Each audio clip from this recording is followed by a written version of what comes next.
ಸಾರ್ವಜನಿಕರು ಬಳಸುವ ಆಹಾರ ಪದಾರ್ಥ ಉಪ್ಪಿನಲ್ಲಿ ಕಲಬೆರಕೆ ಆರೋಪ ಗದಗ ಜಿಲ್ಲೆಯ ಲಕ್ಷ್ಮೇಶ್ವರ ತಾಲೂಕಿನಲ್ಲಿ ಕೇಳಿಬರ್ತಾ ಇದೆ. ಸಾರ್ವಜನಿಕರು ಬಳಸುವ ಆಹಾರ ಪದಾರ್ಥ ಉಪ್ಪಿನಲ್ಲಿ ಕಲಬೆರಕೆ ಆರೋಪ. ಹೌದು, ಸಾರ್ವಜನಿಕರು ಸೇವಿಸುವ ಆಹಾರ ಪದಾರ್ಥಗಳಲ್ಲಿ ಉಪ್ಪು ಸಹ ಮಹತ್ವದ ಆಹಾರ ಪದಾರ್ಥವಾಗಿದೆ. ಅಂತಹ ಆಹಾರ ಪದಾರ್ಥ ಉಪ್ಪಿನಲ್ಲಿ ಸಹ ಕಲಬೆರಕೆ ಮಾಡುತ್ತಿದ್ದೀರಾ ಎಂಬ ಅನುಮಾನದ ಆರೋಪ ಕೇಳಿಬರ್ತಾ ಇದೆ.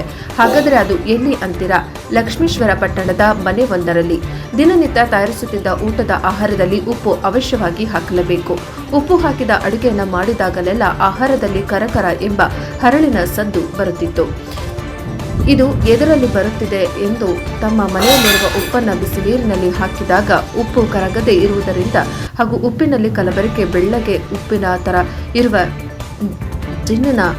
ಜಿನ್ನನ್ನೇ ಅಂಶಗಳು ಕಂಡುಬಂದಿದ್ದು, ಆಹಾರ ಭದ್ರತಾ ಇಲಾಖೆ ಅಧಿಕಾರಿಗಳು ವ್ಯಾಪಾರಸ್ಥರು ಬಳಸುವ ಉಪ್ಪನ್ನು ಪರೀಕ್ಷಿಸಲು ಮುಂದಾಗಬೇಕು ಎಂಬುದು ಉಪ್ಪು ಬಳಕೆದಾರರಿಂದ ಕೇಳಿಬರುತ್ತಿದೆ.